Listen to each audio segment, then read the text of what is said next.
Merci de votre fidélité à la chaîne YouTube Patrick Lokala Télévision.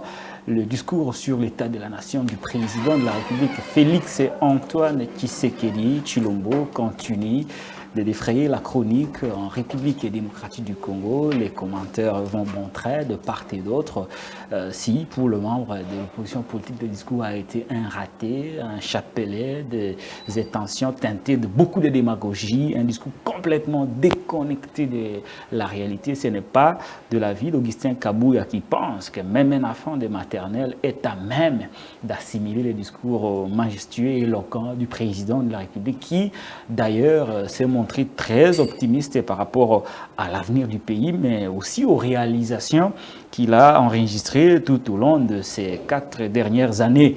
Quant à nous, nous avons invité un confrère, certainement, qui va nous donner son point de vue, sa lecture de choses par rapport aussi à la réalité des terrains. Nous allons aborder également la question de la sortie médiatique, je ne sais pas si il faut appeler comme ça, sortie médiatique du vice-gouverneur de la ville-province de Kinshasa, Jekoko Mulumba, qui se trouve désormais dans toutes les plateformes des réseaux sociaux avec ses critiques à l'endroit de ceux qui ont proposé des noms de bourgmestres au chef de l'État. Dans l'un de ces extraits qui fait le buzz sur les réseaux sociaux, on le voit dire qu'on a induit le chef de l'État en erreur. Est-ce que Jekoko Mulumba est-il sur les traces de Néron Bungu qui a été mis de côté après une série d'activités médiatiques? À l'époque, vous vous rappelez bien, une émotion, je crois, de défiance était dirigée contre lui et la conséquence, tout le monde le sait. Jekoko Mulumba va-t-il subir les mêmes sorts après ces critiques non seulement contre les VPM de l'intérieur, mais aussi des critiques indirectes envers les chefs de l'État qui, d'après lui, s'est trompé. Ça veut dire autrement que le chef de l'État a été manipulé. Est-ce que ce sont des propos responsables de la part de quelqu'un qui est censé vivre dans l'ombre derrière un gouverneur titulaire? Voilà des interrogations qui traversent nos têtes, mais aussi la situation de l'état de siège qui ne fait que se proroger. On est aujourd'hui à une autre prorogation de l'état de siège. On compte de mois, on compte de jours, mais la situation sur terrain reste indemne. Qu'est-ce qui va et qu'est-ce qui ne va pas? Faut-il une réévaluation de l'état de siège? C'est la grande question que nous allons nous poser tout au long de cette émission. Grosse polémique entre les clans IGF, Inspection Générale des Finances, et le ministre du Portefeuille dirigé par Maman Adel Kayinda, la femme aux habits verts. Qu'est-ce qui s'est passé finalement autour de ce dossier? Plusieurs millions de dollars sont cités comme quoi évaporés dans la nature. À peu près 154 millions de dollars américains ont échappé de manière très miraculeuse au trésor public, à en croire les révélations de Gilles Alinguete qui dit que les actifs de la Comière ont été bradés à hauteur de 33 millions de dollars américains, alors qu'en réalité, si la vente était faite dans les normes, selon les recommandations notamment de Cooperep, ces actifs auraient été vendus, selon l'Inspection Générale des Finances, dans son rapport paru il y a quelques jours, je crois le 30 novembre dernier, à 154 millions. Tout calcul fait, nous sommes à 21 millions de dollars perdus par l'État congolais. Où se trouve cet argent? Qu'est-ce qui se passe? Qui a raison? Qui a tort? Ces questions seront posées à notre invité qui n'est rien d'autre qu'un confrère journaliste qui est responsable des médias en ligne, Netic News, mais aussi Netic Monde. Il est directeur général de cette entreprise, mais il y œuvre tout le jour comme journaliste. Et il s'agit, comme vous pouvez bien l'imaginer, du confrère Gauthier Seichang, avec qui nous allons aborder toutes les questions d'actualité. Gauthier Seichang, bonjour, bienvenue. Bonjour cher ami, Patrick Lokala, merci pour l'invitation. L'épisode Jean-Simon Foot désormais derrière vous. Ah, ça c'est devenu une vie maintenant quotidienne de mon parcours. Bonjour à l'équipe technique, félicitations pour ces cadres et puis pour le matériel que j'ai trouvé ici. Je pense que c'est un bon début et pourquoi pas dans les jours à venir avoir une chaîne de télé. Patrick Lokala TV, ouais, une chaîne on va rester d'abord sur YouTube. Donc, courage. Merci. Je pense que pour savoir, je sais qu'il y a Mon procès. Ouais. D'abord, les Jean-Simon Fouti, déjà, il a déjà quitté la CNSS. Oui, il n'attend plus que la remise des reprises pour... Après ce moment, Gauthier Seye, de turbulences, d'arrestations, d'enlèvements, des menaces, des attaques, finalement, comment vous sentez-vous après tous ces combats? Oui, c'est vrai, en tant qu'humain, des fois on est touché par l'injustice, touché des fois par la mauvaise foi des gens qui pensent que parce qu'ils occupent une fonction YZ ou parce qu'ils ont la facilité de mettre la main dans la caisse de l'État, ils peuvent décider sur votre vie, mais des fois, mais quand vous pensez au Grand Congo, vous pensez à la souffrance du peuple congolais, vous pensez au malheur que les Congolais sont en train de vivre matin, midi, soir, tuerie de l'Est, tu te dis, mais que vaut ma petite vie par rapport aux milliers de Congolais qui sont en train de mourir, par rapport aux milliers d'enfants qui n'ont pas à manger, qui ne vont pas à l'école, que vaut ma petite vie par rapport à ces mamans violées. Ça ne vous a pas découragé, ces arrestations, ces intimidations, ces enlèvements? À un moment donné, vous n'en aviez pas marre, dit voilà, peut-être j'ai choisi les mauvais métiers. Oui, peut-être que l'entourage, la femme, les enfants, les neveux, les parents qui pensent qu'il faut un peu arrêter avec ça, c'est trop de tension, c'est vrai. Mais c'est qui est vrai que ces chocs-là, moi personnellement, l'acteur, je ne ressens pas ça directement, mais c'est plutôt les proches, tout ça, les dépendants qui ressentent ça. Mais depuis un moment, ils commencent à comprendre la vision qu'on a pour ces grands Congo. Et ce qu'on fait, on ne le fait pas pour nous-mêmes. On peut se taire et vivre notre petite vie calmement. Mais comment se taire dans une société où il y a une forte injustice, dans une société où il y a une forte faim, et c'est un poignet de gens qui s'enrichit, un poignet de gens qui bénéficient de tous les avantages de nos richesses.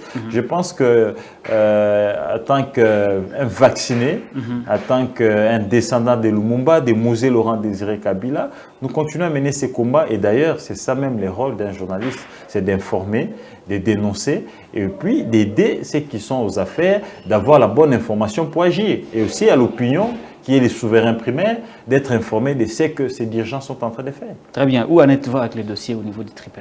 Oui, les dossiers au niveau de Tripé, j'ai l'impression que les avocats de Jean-Simon Fouti veulent en faire un dossier de carrière. C'est chaque jour qu'il y a des nouvelles pièces qu'on ajoute. Et les dossiers étaient déjà pris en délibéré et que le ministère public avait rejeté toutes les accusations fondées par les camps Fouti sur ma personne. Après, il s'est fait qu'il y ait un juge qui a été suspendu. Par quelle magie, je ne sais pas. Il a fallu faire la réouverture du dossier pour remplacer ce juge. Et à la réouverture du dossier pour que nous puissions confirmer nos plaidoiries. Fort malheureusement, pour moi, les camps Fouti s'amènent avec une nouvelle pièce, une ancienne vidéo. Je ne sais pas, moi, ils ont ramassé ça où, qu'ils ont ajouté, n'est-ce pas, au dossier. Il a fallu que nous puissions de solliciter une remise pour nous permettre, n'est-ce pas, d'étudier ou d'entrer dans le fond, en contact avec cette pièce, et étudier, examiner la pièce avant de présenter nos moyens de défense. Et on nous avait accordé 2 semaines et nous serons encore devant les tribunaux. Je pense que c'est pour la semaine prochaine. Et je pense que nous sommes du côté de la vérité. La vérité continue à triompher et Dieu n'abandonne pas ses enfants. Où se trouve-t-il Jean-Simon Fouti présentement? Oui, il a été relevé de ses fonctions de DGAI, de la CNSS. Il est nommé à la Régie des eaux. Et là, on a nommé un fils maison, Jean-Charles Moudiaï, qui va prendre maintenant les commandes de cette boîte parce qu'il fallait un technicien. Et je vous rappelle que Jean-Simon Fouti, c'est un médecin de formation. Et d'ailleurs, au temps de l'ancien comité, il gérait la direction sanitaire de la CNSS. Donc, il n'était pas associé, n'est-ce pas, aux réformes que l'ancien comité était en train de mener. Voilà pourquoi vous avez à constater qu'il y a quand même beaucoup de lacunes. Et je pense que nous avions alerté les chefs de l'État et l'opinion. Les chefs de l'État nous ont écoutés. Et là, c'est un fils maison qui a participé, n'est-ce pas, au lancement de toutes ces réformes. Charles Moudiaï. Charles Moudiaï. Oui, Moudiaï, qui était DG à l'époque de Mme Agnès Moide. Donc, ensemble avec Mme Agnès Moide, ils ont initié toutes ces réformes qui ont mené la CNSS à autant de millions dans des réserves. Parce que dans la réforme, il y avait entre autres l'augmentation de taux de cotisation. Les taux de cotisation qui étaient de 8% à 18%. C'est ça la magie d'ailleurs qui a fait que l'ancien comité puisse, n'est-ce pas, laisser 360 millions de dollars comme fonds de réserve dans les caisses de la CNSS. Je pense que ces fils maison vont continuer dans le même élan pour vendre l'image de la CNSS dans la sous-région, mais aussi à l'international. Charles Moudia, et nous croyons qu'il sera sur les bonnes traces pour relancer cet établissement public, la CNSS, qui a connu des moments très très difficiles avec le passage de Jean-Simon Fouti, qui a traduit notre confrère devant l'UNPC, puis devant les instances judiciaires, mais toujours à côté de ces actions, parce qu'il n'a pas finalement obtenu l'arrestation de notre confrère Gauthier Sey. Voilà, on clôture cette page triste de Jean-Simon Fouti pour aborder véritablement l'actualité en République démocratique du Congo. Madame, messieurs, vous vous rappelez que Jekoko Mulumba a fait une sortie médiatique pleine d'émotions au cours de laquelle il a sévèrement adressé des paroles qui ne sont pas dignes d'un responsable, d'un vice-gouverneur de la ville de Kinshasa. Je vous laisse suivre ce propos de Jekoko Mulumba, vice-gouverneur de la ville de Kinshasa. Puis on se retrouve juste après pour poser la question à notre invité de ce qu'il pense de cette déclaration de vice-gouverneur de la ville de Kinshasa. Na liste ya 24 bourgmestres zaki ba oyo il fallait ba tikala na ba oyo il fallait ba kende na yebo ko tuna nga ba oyo ngolo na otanga ngo po elo na obanga za la malamu mingo ebisa biso ba bourgmestre fallait ba tikala na otanga ba bazaki 5 ou 6 ezaki kadima o aza pemena nga ay fallait tikala komina Kinshasa mama pepito fallait tikala monga fula fallait tikala limete fallait tikala gombe fallait tikala lemba fallait tikala bango na tango vérité ya ngwana. Mais tu proposais que bango batika la bino na sengo so ya nini boké bolongo na batu wana na banza na préféré na témission na mokosi wana. Non c'est bon. Merci. Vous avez compris, ça fait mal, hein? Vous avez compris. Toyokani boye okoso ndenge mususu. Te Congo za biso nyoso. Na liste ya 24 bourgmestres zaki na ba oyo il fallait batika la na ba oyo il fallait ba kende. Na yebo ko tuna nga ba oyo ngolo na otanga ngo po elo na obanga za la malamu mingo ebisa biso ba bourgmestre fallait batika le na otanga bango bazaki 5 ou 6 ezaki kadima o aza pemena nga ay fallait tikala komina Kinshasa mama pepito fallait tikala monga fula fallait tikala limete fallait tikala gombe fallait tikala lemba fallait tikala bango na tango vérité ya ngwana. Mais tu proposais que bango batika la bino na sengo so ya nini Jekoko Mulumba qui s'est montré très nerveux après les nominations de bourgmestre. Apparemment, l'homme ne s'est pas retrouvé et il a choisi cette fois-là la voie de la dénonciation. Est-ce que ces déclarations ressemblent à celles d'un vice-gouverneur? Pour un pays sérieux, comme lui-même l'a dit, malheureusement, lui-même l'a dit que nous ne sommes pas dans un pays sérieux. Et selon lui, dans un pays sérieux, il devait être consulté pour nommer les bourgmestres. Et d'abord, je vais ouvrir une petite parenthèse pour vous rappeler qui est Jekoko Mulumba. Qui est Jekoko Mulumba? C'est un ancien du PPRD qu'on utilisait rien que pour la mobilisation. C'était lui et Francis Kalombo, de jeunes que le régime de Kabila utilisait, n'est-ce pas, pour aller mobiliser les jeunes, recruter les jeunes pour des marches, des activités comme ça. Ils n'ont jamais été responsabilisés sous sous Joseph Kabila. Ils n'ont jamais bénéficié d'une ordonnance parce que l'ancien régime, n'est-ce pas, était conscient de leurs limites. Et jusqu'au point où ils ont été appréhendés dans une résidence il a été député d'un certain national, Libanais. Puis député. Oui, vous savez comment vous savez à l'époque comment ils se sont fait élire en 2006, en 2016, en 2011 avec l'idée le PPRD qui était aux affaires. Et puis ils avaient les moyens de l'État, les moyens on leur donnait, mais les responsabiliser, leur donner une parcelle d'autorité comme mandataire ou gestionnaire d'une entité, ça n'a jamais été le cas. Pourquoi il n'a jamais été nommé? Kabila était conscient de leurs limites. Quelle limite? Mais écoutez, mais voilà, vous en avez une. Voilà aujourd'hui, il va au MLC, il n'a pas pu se trouver une place parce que le MLC, vous savez, c'est un parti hors pair où il y a des hauts cadres, des têtes qu'il ne faut pas redouter, notamment Jamais Kambinga, Kisombe, et il y en a tant d'autres. Et là, il n'a pas trouvé de place pour faire ce qu'il a toujours l'habitude de faire, le populisme. Il va maintenant se jeter chez son cousin, qui est Félix Tshisekedi à l'UDPS. Il va adhérer là-bas, comme c'est un parti des masses, ils ont une carence des leaders, des têtes. Bon, il accepte comme tel dans un village d'avec les bornes et rois. Donc, il se retrouve là-bas. Et après, l'IDPS responsabilise une personne comme ça, comme Jekoko, on fait de lui vice-gouverneur. Et déjà, la ville souffre d'un leadership clair. Nous avions un gouverneur qui a un problème des cursus, un gouverneur qui a un problème de la compréhension, n'est-ce pas, de la vraie question de la ville pour développer la ville de Kinshasa. Au lieu de lui mettre un adjoint assermenté, un adjoint verrouillé, un adjoint qui a de l'expérience, on va prendre un Jekoko qui n'a jamais géré. La seule chose qu'il a géré dans sa vie, c'est son petit garage. Le grand garage ou le petit garage? C'est son petit garage. Écoutez, c'est un petit garage par rapport à tous ces grands garages qu'on a ici à Kinshasa. C'était l'entrepreneur Gauthier Seye. Mais c'est la seule chose qu'il a gérée. Je ne lui redoute pas, n'est-ce pas? C'est quand même une expérience. Je ne lui redoute pas sa gestion. Non, mais écoutez, pour une mégapole, une ville à la dimension d'un pays, vous n'allez pas prendre un garagiste et faire de lui vice-gouverneur. Malheureusement, nous avions à la tête de la ville des gens, n'est-ce pas, au cursus sombre. Voilà, et Jekoko qui arrive et qui vous dit, écoutez, il y avait 6 bourgmestres qu'il fallait maintenir. Qui sont ces 6 bourgmestres? Ces anciens amis du PPRD.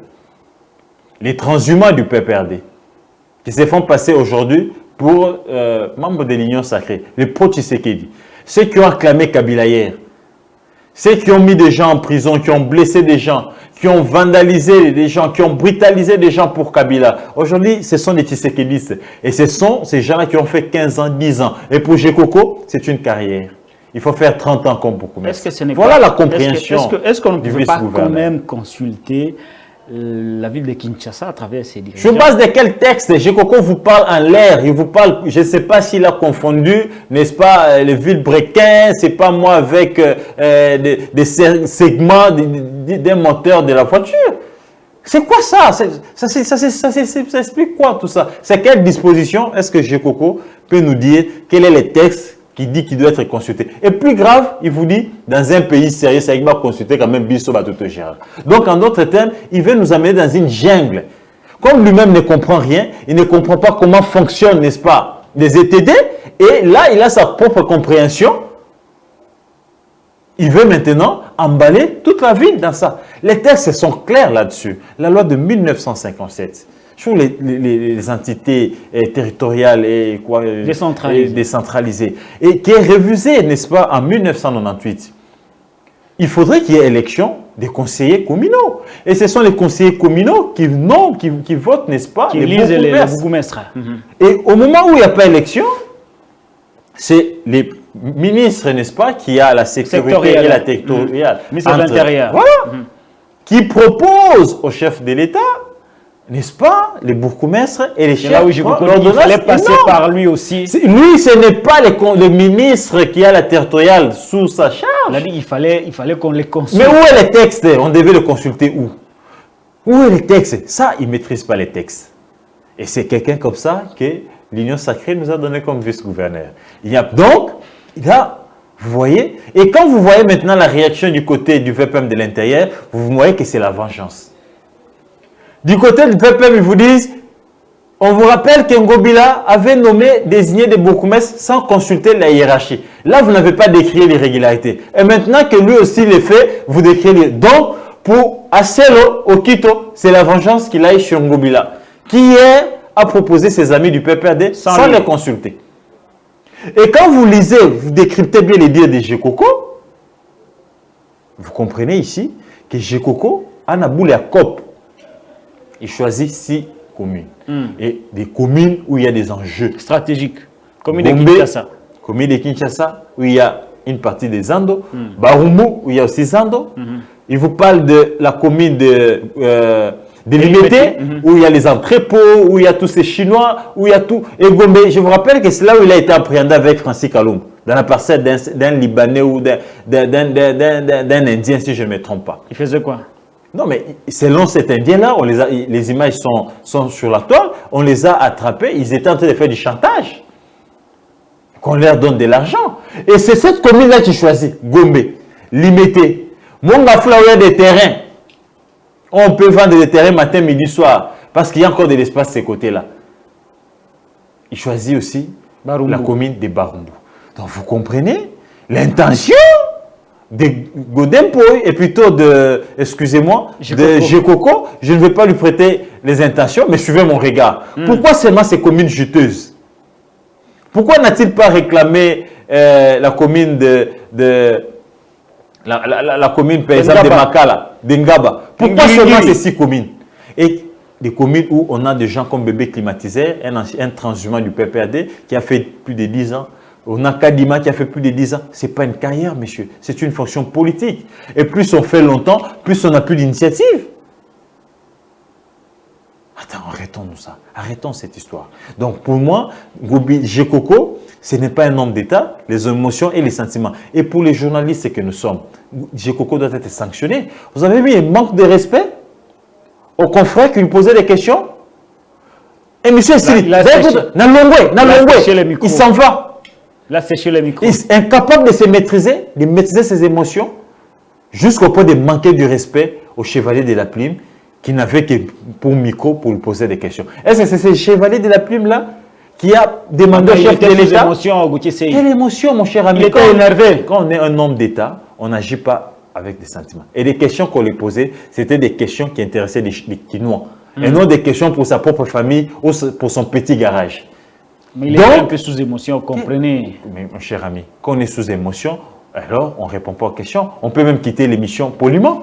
Ce n'est pas de cette manière-là. Mais est-ce qu'il s'agissait d'un journaliste? Je doute. Parce qu'il était habillé dans un t-shirt estampillé Kinbopeto. N'était-il pas un agent de Kinbopeto? Je ne sais pas. Mais si réellement c'était un journaliste, je pense que nous, journalistes, nous devons, n'est-ce pas, sanctionner Jekoko qui a, n'est-ce pas, manqué du respect à ces nobles métiers, quitter brutalement, n'est-ce pas, la caméra, les plateaux de l'ami. Je pense que c'est un manque de respect, mais est-ce qu'il y en a d'ailleurs ou c'est un problème d'instruction?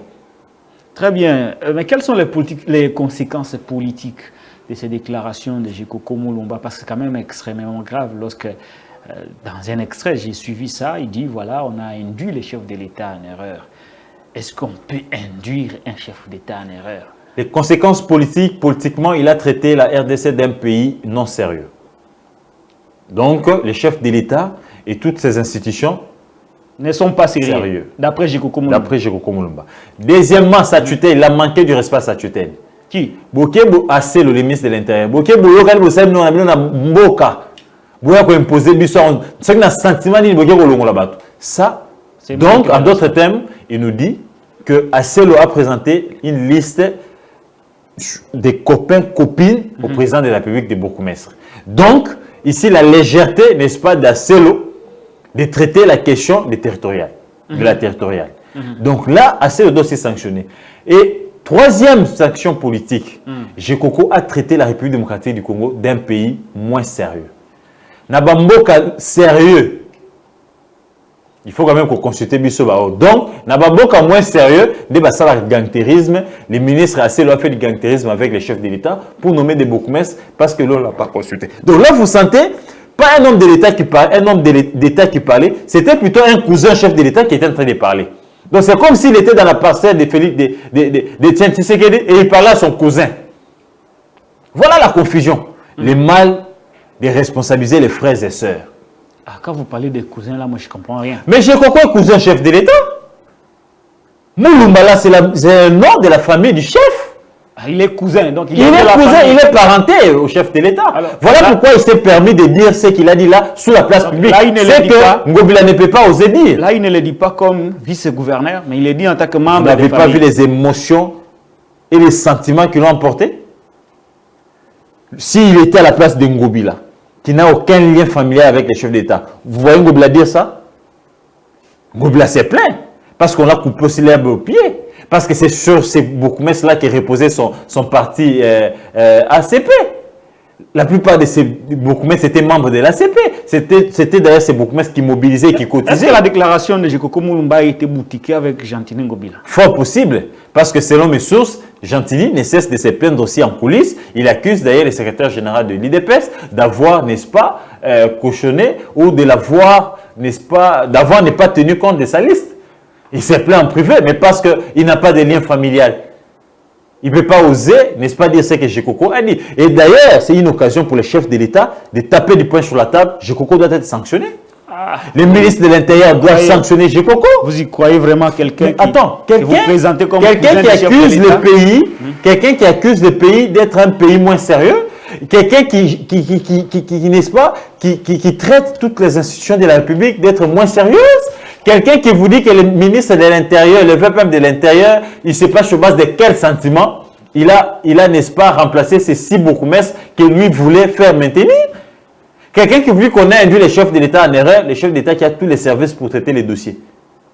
Mon cher ami, soyons sérieux. Ce sont des excès des ailes. Non, c'est un électron libre. Si on ne les sanctionne pas, ici, les Quinois doivent retenir que Jekoko est un électron libre. Il peut se réveiller un matin, cracher sur la République, cracher sur les institutions, cracher sur l'institution présidente de la République, cracher sur la tutelle qui est le VPM de l'Intérieur et les laisser comme ça sans subir des sanctions disciplinaires ou des sanctions politiques. Mais il est de la famille, vous l'avez dit très bien. Jekoko Mulumba sera-t-il vraiment sanctionné par la hiérarchie? C'est la grande question. Ça serait ça d'ailleurs la logique et ça serait ça l'essence des responsabilités. On n'y croit pas beaucoup parce qu'il faudrait-il encore que cette haute hiérarchie comprenne la gravité des propos de Jekoko Mulumba. J'en doute fort qu'il soit en mesure de comprendre la gravité. Et d'ailleurs, il y a flagrance.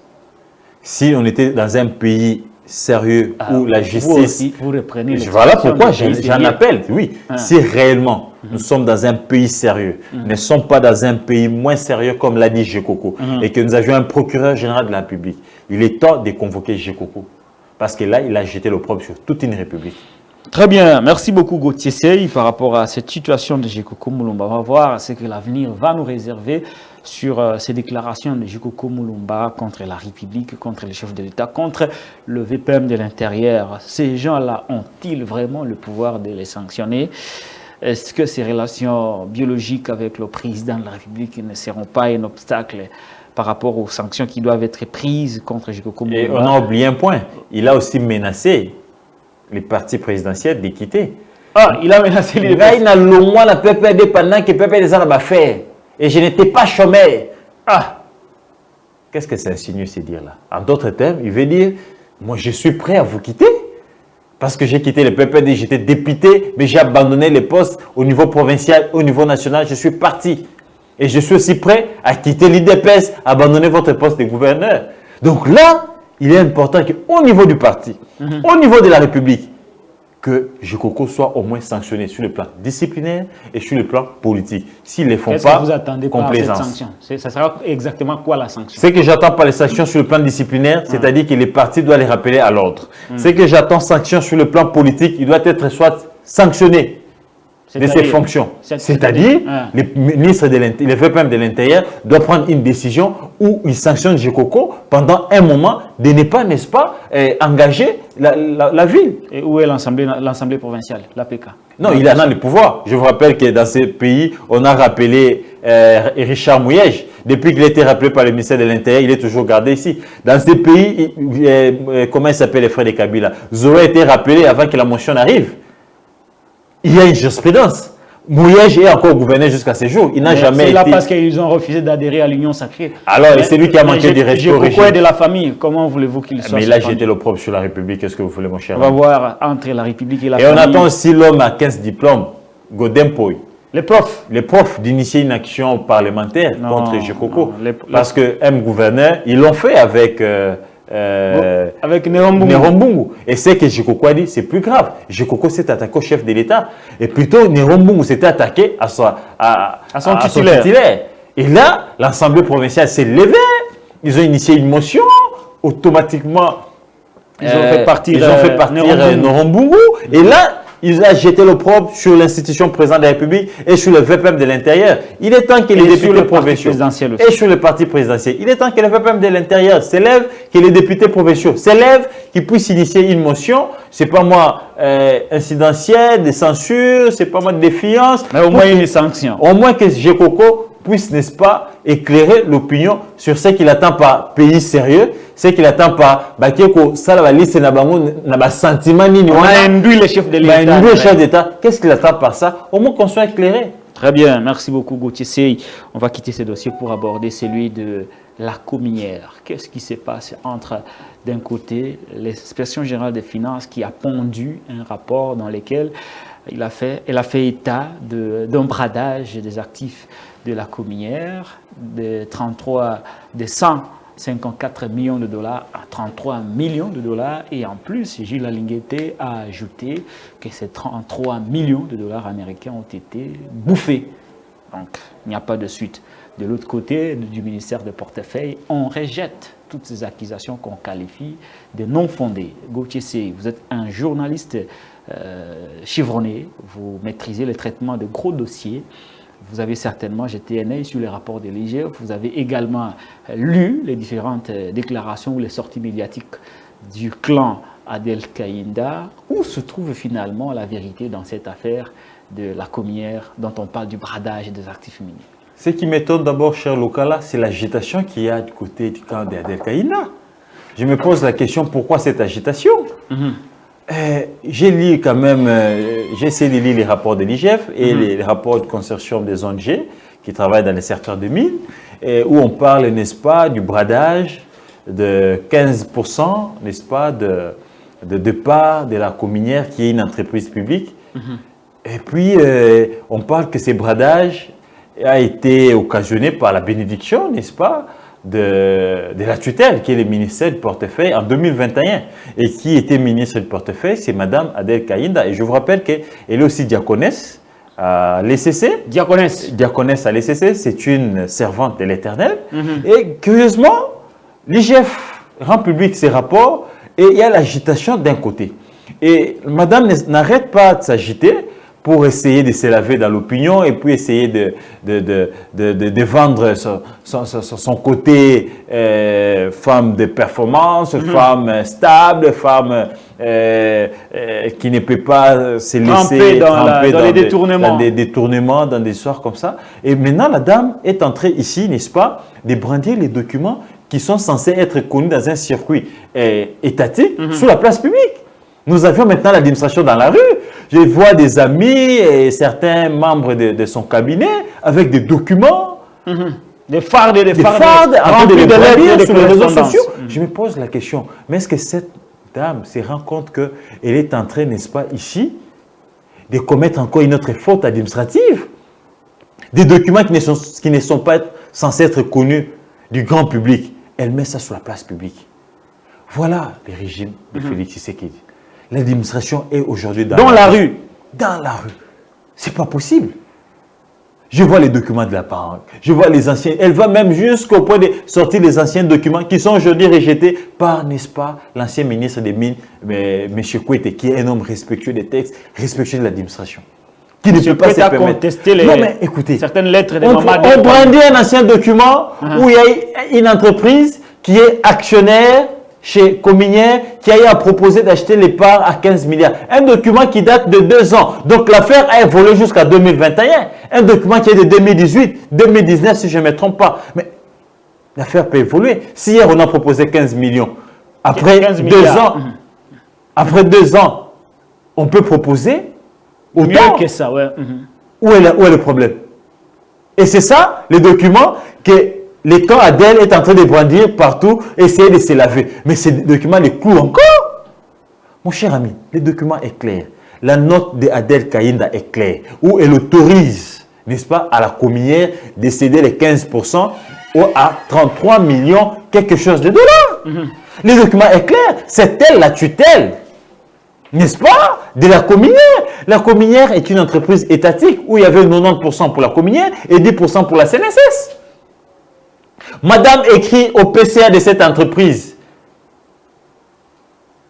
d'accéder, n'est-ce pas, à la demande des Zinchi suivant l'Assemblée générale où elle-même elle a pris part.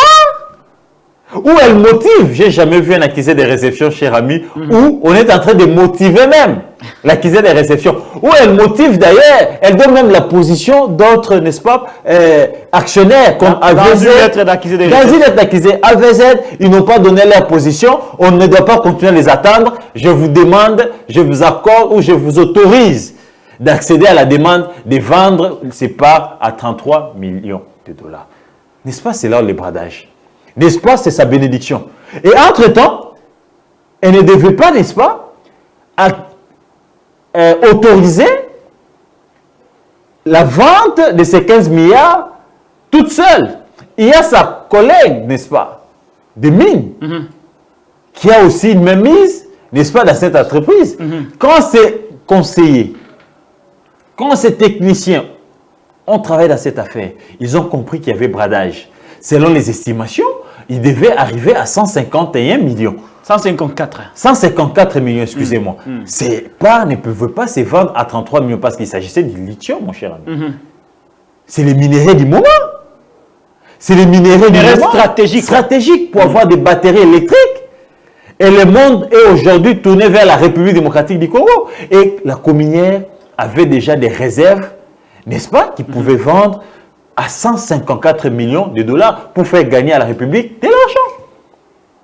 La ministre des Mines, conseillée par ses techniciens, elle dit « Je ne donne pas mon quitus. Je me réserve de ces dossiers parce que le dossier n'est pas clair.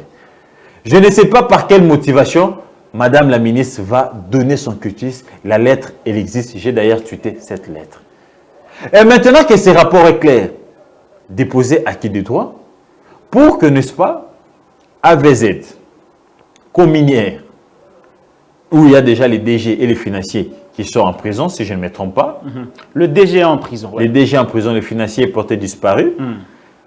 Le ministère de portefeuille, chapeauté par Madame la diaconesse, Maman Adel Kaïna. Quelques administratifs territoriaux, mais aussi au niveau de son secteur, viennent, n'est-ce pas, présenter leurs moyens de défense. Non, c'est l'agitation totale du côté Madame la diaconesse. Qu'est-ce qui justifie cette agitation, Alors, qui s'excuse, s'accuse. Il y a un adage qui dit que celui qui se sent piqué connaît l'affaire. Pourquoi AVZ ne s'agite pas? Ils attendent qu'ils soient convoqués par la justice congolaise pour, n'est-ce pas, présenter leurs moyens de défense. Pourquoi l'entreprise qui a racheté ses parts de 15%, Zinchi, si je ne me trompe pas, ne s'agite pas? Pourquoi la CNSS ne s'agite pas, qui a 10% des parts? C'est seulement le ministère de portefeuille avec Madame Adel Kaïna. Allez-y comprendre mon regard. Cette agitation cacherait quelque chose. Mais je vous dis que c'est la peur peut-être cher local, du gendarme et de la justice. Je vous dis qu'aujourd'hui, elle a sorti tous les documents. Depuis le début, sous son prédécesseur, que je salue, le professeur Kouete, elle a mis tous ces documents sur la place publique pour chercher à laver son image. Je demande à Madame la diaconesse de se tranquilliser, d'attendre l'invitation au niveau de la justice. Et si réellement elle est servante de Dieu, et si réellement elle se reproche de rien, elle devra faire comme sa prédécesseur, Madame Louise. C'est-à-dire Madame Louise, ancienne ministre de portefeuille, quand elle a été citée dans l'affaire de Pukangalonzo, elle a sollicité du bureau Mabunda à l'époque l'autorisation pour qu'elle aille, n'est-ce pas, déposer ses moyens de défense pour qu'elle soit lavée une fois pour toutes. Parce qu'en tant que maman, en tant que servante, elle ne voulait pas que son nom soit longuement cité dans une affaire où elle s'est reprochée de rien. Elle a demandé l'autorisation au bureau de l'Assemblée nationale parce qu'elle jouissait des immunités. Pour qu'elle soit autorisée d'aller se présenter, donner ses moyens de défense. Vous voulez que maman Adel, si réellement elle est servante de Dieu, elle ne se reproche de rien. La femme au lieu de verre. Vous voulez qu'elle demande aussi l'autorisation à moi pour aller présenter ses moyens de défense. Au lieu de cracher sur l'administration congolaise publique, au lieu de présenter toutes les documents, toute la documentation de ce dossier, du début jusqu'à ce jour, sous la place publique, sous la toile, et pourtant il y a des dossiers sensibles que le public n'est pas obligé de connaître. Alors, elle doit ici, n'est-ce pas, démissionner de ses postes ou solliciter, n'est-ce pas, du Premier ministre qu'elle aille se disposer pour qu'elle aille, n'est-ce pas, à la Cour de cassation, présenter les moyens de défense pour se laver une fois pour toutes. Seule la justice peut la laver. Au lieu de s'agiter sur la toile, au lieu de s'agiter dans les médias, c'était sur DIRCAM. Aujourd'hui, je vois, elle a surdoyé beaucoup d'amis, beaucoup des influenceurs, avec des documents qui ne la lavent pas non plus, plutôt qu'ils la clouent. en train de chercher, n'est-ce pas, comme un diable dans un bénitier, de laver son image. Il se bat, avec ses moyens. Elle se bat comme un ange, un diable dans un bénitier, en train là de s'agiter pour laver son image. Non, il est temps que madame puisse, n'est-ce pas, se disposer, aller répondre, aller présenter ses moyens, acquis des droits qui est la justice, la Cour de cassation, afin qu'elle soit lavée une fois pour toutes et l'opinion retiendra qu'il y a eu réellement une servante de Dieu qui a été accusée gratuitement, mais elle a laissé les fonctions pour aller se laver. Très bien, nous espérons que la diaconesse Maman Adel Kaïnda aura le souci de son image pour aller se présenter volontairement devant son juge et donner les moyens de sa défense. Vous savez, l'attitude de celui qui ne se reproche de rien, c'est le silence. La sérénité. La sérénité. Vous pensez cette personne, elle doit attendre le moment venu pour aller se défendre. Pensez-vous que Mme Adel Kaïnda a perdu la sérénité? Je n'ai pas dit ça, mais je pense que la bonne attitude, quand on se reproche de rien, on est accusé de tout et de rien, on reste calme, serein, et on attend le bon moment pour que la vérité puisse, n'est-ce pas, triompher. Mais là, cette agitation nous pousse à croire qu'il y a anguille sous roche. Très bien, nous allons voir jusqu'où va aller cette agitation qui entoure non seulement Madame la ministre du portefeuille, Maman Adel Kaïnda, mais aussi son entourage qui a balancé toute la documentation du ministère concernant ce dossier. Ce qui n'est pas normal. Dans la rue. Ce qui n'est pas normal. Nous aurions voulu que Madame Adel Kaïnda aille présenter ces documents devant son juge naturel pour que ce dernier puisse lui dire sa responsabilité ou la laver de tout soupçon concernant ces bradages financiers qui éclaboussent la République démocratique du Congo. Très bien, Gauthier Sey, parlons de la prorogation de l'état de siège. On en est aujourd'hui à, je crois, on tend vers la 40e fois que l'état de siège est prorogé. Bunagana, toujours occupé, je le disais, en prélude de cette émission, qu'on est aujourd'hui à 181 jours depuis que Bunagana est sous contrôle du M23, soutenu par le Rwanda. Qu'est-ce qu'il faut faire présentement? Faut-il mettre fin à l'état de siège parce qu'on n'a pas de résultats escomptés ou faudrait-il le réévaluer pour répartir sur de nouvelles bases? Aujourd'hui, les députés nationaux ont voté pour la 39e fois la prorogation de l'état de siège. Et je vous rappelle que, cher Lokala, sous état de siège, on continue à tuer, on continue à tuer. Ah oui, à Kishishi, on continue à violer, on continue à violer nos mamans, on continue à violer nos jeunes sœurs, nos sœurs, et sous état de siège. Que faut-il faire présentement? Faut-il mettre fin à l'état de siège ou faut-il les réévaluer? Déjà ici, il faudrait, plusieurs fois on a réévalué cet état de siège. Je vous informe que nous sommes à la 39e fois. Et j'ai l'impression que le chef de l'État lui-même ne sait pas quoi faire pour lever cet état de siège. Parce que là, est-il bloqué? Oui, parce que quand je l'ai suivi dans son discours à la nation, il nous parle qu'il faudrait une table ronde pour que nous puissions évaluer l'état des sièges. Mais attends, avant de lancer cet état des sièges, je pense qu'il s'était rendu sur terrain. Il a écouté toutes les couches de la population et il a appréhendé les vrais problèmes. Et il s'est dit, la solution, ça serait l'état des sièges. Et pendant qu'il a lancé l'état des sièges, lui-même était là, il a tué des gens. Donc c'était un sabotage. Il quitte, après son dos, on a continué à tuer. Jusqu'à ce jour, on continue à tuer. Donc, il faut maintenant penser à une autre solution. Parce que là, l'état des sièges a présenté ses limites. Parce que comment nous sommes dans un état des sièges? L'état des sièges voudrait dire nous sommes dans un état militaire où tout est dirigé par les militaires. Partout où on pouvait trouver les civils, l'administration, on a maintenant des militaires. Donc, la vie est sous contrôle des militaires. Mais les rebelles, les terroristes continuent à frapper. Donc, il y a des limites. Il faut penser à autre chose au lieu de s'éterniser avec l'état des sièges. Autre chose, c'est quoi? Autre chose, ça serait, cher ami Patrick Lokala, ça serait responsabiliser l'État, remettre, n'est-ce pas, l'administration entre les mains des civils et, n'est-ce pas, laisser les forces armées faire son travail. Mettre les forces armées dans des zones où il y a ces conflits, où les terroristes sont en train de frapper. Parce que si vous voulez bien régler, il faut régler les problèmes à l'origine. À l'origine, c'est le chômage. À l'origine, c'est la faim. Ces jeunes qui sont instrumentalisés aujourd'hui, ce sont des pères de famille. Ils n'ont pas à donner à leurs enfants. Ils n'ont rien à donner à leurs enfants. Ils n'ont pas d'argent pour envoyer leurs enfants à l'école. Et ils sont instrumentalisés par les ennemis de la République. Et ces ennemis les amènent un 50 francs, un 10 francs. Et quand il a 1000 francs, il a 2000 francs, il pourra tenir, n'est-ce pas, pour nourrir ses enfants, pour envoyer son enfant à l'école. Et il se laisse, n'est-ce pas, mentir. Il se laisse exploiter. Il se laisse utiliser. Et les jeunes gens n'ont pas à faire. Ils ont beaucoup de temps libre. Ils se réunissent dans des coins. Quand on est occupé, on n'a pas le temps de penser aux barbaries. Quand on est occupé, on n'a pas le temps, n'est-ce pas, cher Lokala, de penser, n'est-ce pas, à des choses inutiles. Faire recours aux armes. D'accord. Quand on est occupé, on passe son temps au travail et le peu de temps qui nous reste, c'est de venir, n'est-ce pas, se divertir un peu et aller s'occuper de ses enfants, s'occuper de son épouse. Mais quand on n'a pas d'occupation, on se livre, n'est-ce pas, à des pratiques comme celle-ci.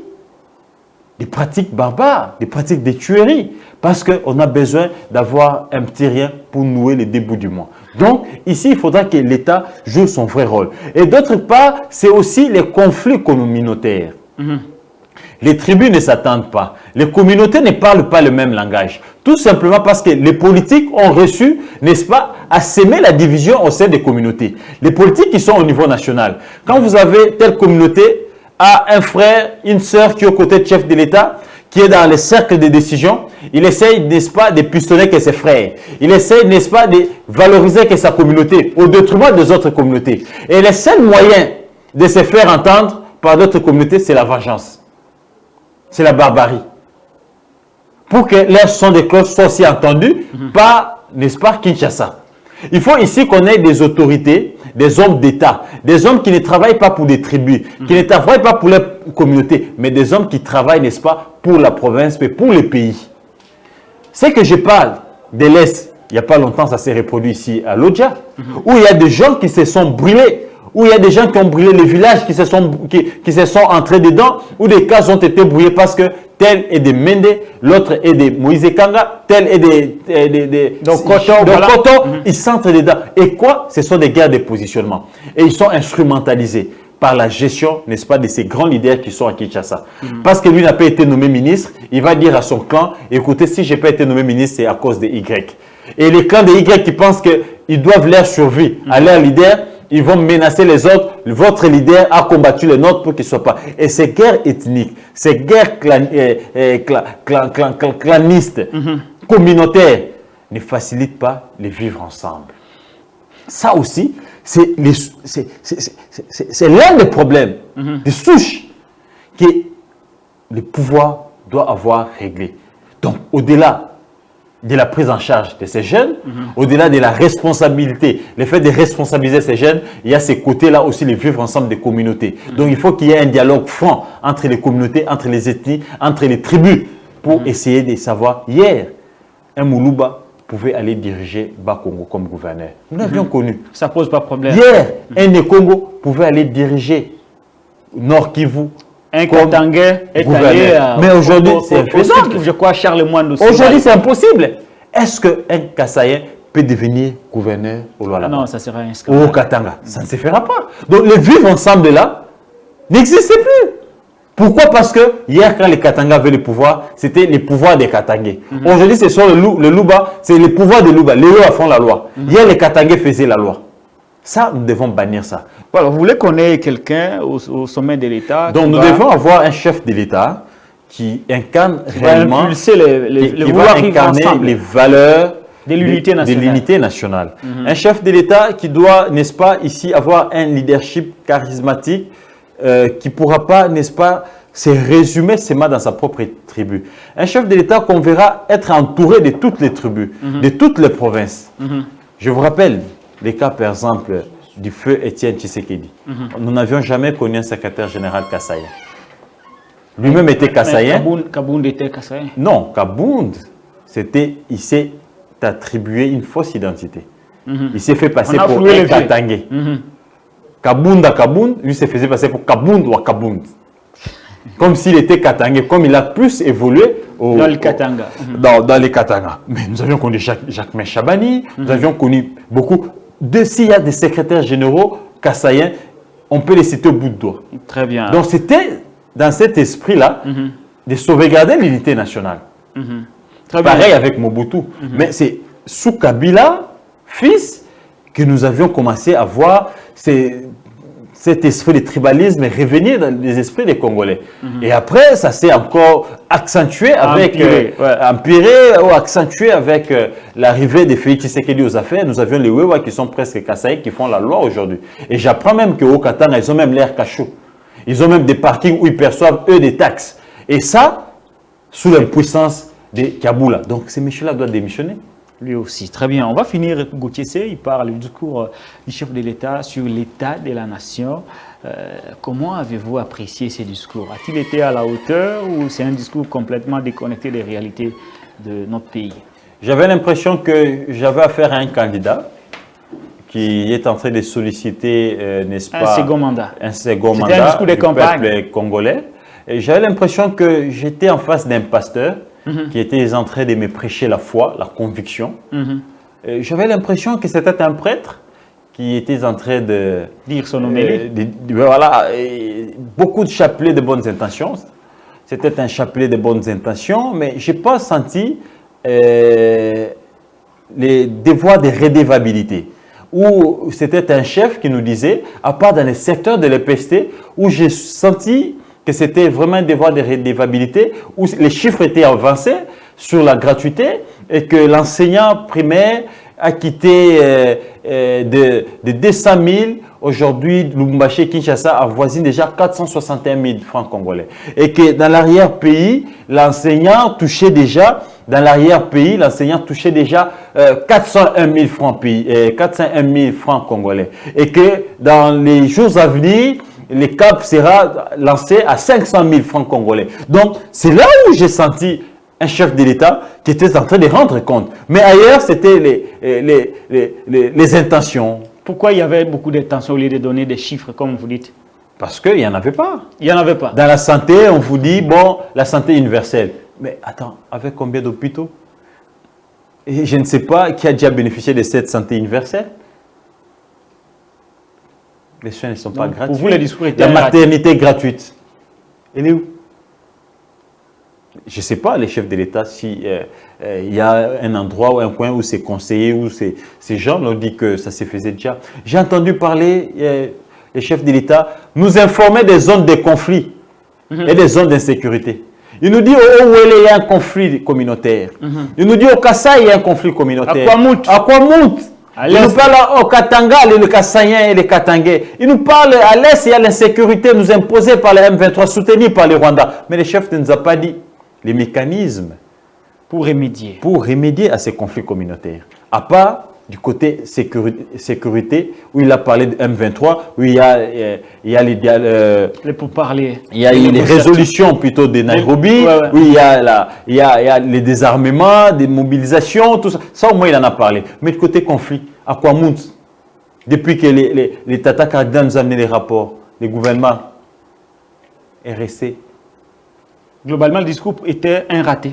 Les chefs de l'État n'ont pas des élections. Ils nous disent non, il y aura une élection en 2023. D'ailleurs, le calendrier, c'est une année électorale, une jeune démocratie. Les peuples déjà habitués aux urnes ne pouvions pas, n'est-ce pas, stopper cet élan. Mais les chefs ne nous disent pas à hauteur de combien la CENI a déjà été financée. Mais ils nous disent la CENI sera financée sur fonds propres. Sur fonds propres. Mais la CENI acquise des retards, des cotisations du gouvernement congolais pour ces opérations. C'est ce qui est derrière à la base du retard, n'est-ce pas, du calendrier. Irréaliste d'ailleurs, produit par Nanga. Le chef de l'État nous dit, dans son discours, il nous parle, n'est-ce pas, de taux qui est resté stable pendant un moment, malgré les crises, la guerre russo-ukrainienne, malgré la Covid, mais nous avions pu. Mais les chefs de l'État, ça ne rencontre pas la réalité du panier de la ménagère. Moi-même qui vous parle, je ne sais pas manger 2 fois la journée. Vous mangez combien de fois? Une fois, mon cher ami. Et les soirs? Les soirs. Go unique. Go unique. Je dois attendre, je dois sortir le matin, me battre, chercher de gauche à droite, avoir un petit rien pour aller manger à 18h, à 19h. Et 6 mois, un entrepreneur journaliste, je souffre comme ça, et les Congolais lambda, les petits Congolais. Ça va être grave. Et Le chef de l'État nous parle des réserves qui ont atteint 4 milliards. Mais monsieur le chef de l'État, nous n'avions pas besoin de réserves, nous n'avions pas besoin de garder de l'argent, nous avions besoin de l'argent qui tourne. Cet argent, il faut le mettre dans des projets, investir dans des sociales, que nous puissions manger, que les prix sur le marché soient stables. Les prix ne sont pas stables, cher chef de l'État. La tomate aujourd'hui, elle coûte combien? Les sacs de riz de 25 kilos, chef de l'État. Les transports, n'en parlons même pas. Ne nous gardez pas les 4 milliards, chef de l'État. Prenez ça, investissez, mettez ça dans les sociales, mettez ça dans des projets à impact visible pour que les Congolais puissent avoir des routes. Les nids de poules, c'est partout, les embouteillages, c'est chaque jour. Mais les chefs de l'État se vantent d'avoir atteint 4 milliards de réserves. Ça, c'est grave. Les chefs de l'État, mon cher ami Patrick Lokala, ils nous parlent, n'est-ce pas, J'étais aussi par là. de l'armée. Et parmi ces réformes, recrutent, hein. parmi Ils ces recrutent. réformes, c'est les recrutements. C'est vrai, les recrutements, c'est un élément de réforme, mais ce n'est pas réellement les Puis fonds. les conditions Les conditions de de nos militaires. soldats. Voilà, on ne va pas y entrer dedans. Tout ça, donc vous comprenez, dans les dires du chef de l'État, et ça, il nous parle de ça à 4 ans de son mandat. Il ne lui reste que 12 mois. 12 mois, parce que l'année 2023, c'est une année électorale. Je pense qu'il sera dans la campagne. Pour vous, c'est un discours complètement raté. Pour moi, j'ai l'impression que ce discours de chef de l'État ressemblait au discours d'un candidat qui sollicitait les seconds mandats de son peuple, mais ça ne représentait pas, ou ça n'a pas rencontré, n'est-ce pas, les attentes du peuple congolais qui voulait qu'on puisse réellement ici aborder la question point par point. Dans tel domaine, je fais ça, autant d'hôpitaux à tel endroit, Très bien. autant d'écoles à tel endroit. Aujourd'hui, les taux, je l'ai trouvé à autant. Voilà, moi, je l'ai maintenu à autant. Parce qu'aujourd'hui, chaque cambis a son taux. On ne peut pas Très parler bien. de l'équilibre. Très bien, Gauthier Sey. On a fini. On a fini l'émission. Merci, très cher Lokala. Mais Et ici, j'ai j'interpelle ça- les Congolais. J'ai ça pour vous. Vous avez vu l'image des députés dormeurs. Mais écoutez, ils peuvent avoir raison de dormir. Ah, pourquoi? Peut-être, mais quand je vous dis que le peuple ne s'est pas retrouvé dans les discours du chef de l'État, et ces députés-là, ils représentent le peuple. Peut-être Vous que... comprenez le sommet des Allez-y députés. comprendre, suivez mon regard. Mais aussi, c'est de l'irresponsabilité de la part de ces députés. On suppose que l'hémicycle, c'est leur lieu de travail. Ils ne peuvent pas se permettre, n'est-ce pas, de dormir et de sommeil profond. D'autres étaient en train de ronfler. Et qui ronflait? Un bon parleur. Et je me rappelle, quand il était encore patron d'un média, il exerçait les médias, ses métiers. Si c'était lui, il allait en faire une fixation terrible.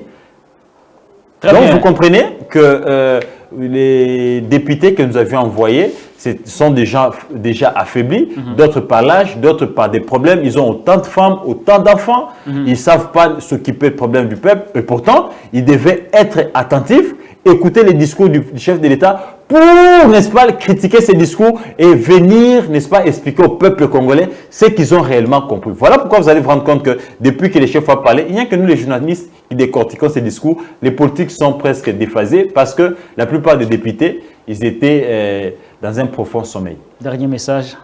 Dernier message au peuple congolais, nous sommes responsables de ce que nous sommes en train de vivre. Et nous devons ici nous lever parce que nous avions une part des responsabilités, nous avions mal voté. Nous avions voté parce qu'il passe à la télé, parce qu'il raconte sa vie à la télé, parce qu'il met du bruit, mais il n'a aucun cursus, il n'a pas d'intelligence. Or, un député, ce n'est pas pour te donner un polo, ce n'est pas pour te donner 50 francs, c'est pour proposer des lois et ces lois-là doivent être appliquées sur toute l'étendue de la République pour que nous puissions être soulagés, n'est-ce pas, dans nos conditions de vie.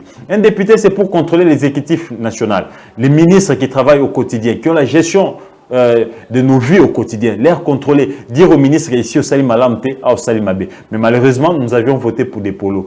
Prochainement, les élections qui se pointent à l'horizon, je sais qu'il n'y aura pas élection en 2023, mais juin-juillet 2024, on aura élection. Préparons-nous à voter utile, à voter les projets des sociétés, à voter des intelligences et à voter des gens capables de, n'est-ce pas, rencontrer nos problèmes et non des gens capables d'aller dormir et capables, n'est-ce pas, d'aller, qui est pour, qui est contre, et ils sont incapables de proposer des lois ou de dire ce qui est réellement les vrais problèmes du peuple congolais. C'est par ces mots que nous mettons fin à cette émission. Je recevais pour vous Gauthier Sey, directeur général de Netic News. C'est avec lui qu'on a eu ce plaisir d'analyser les questions d'actualité. Si vous avez apprécié l'émission, dites merci à Derrick Loukeba, mais aussi merci à notre ami Rossi qui était derrière les caméras. Je vous retrouve avec un tout nouveau numéro avec le même plaisir.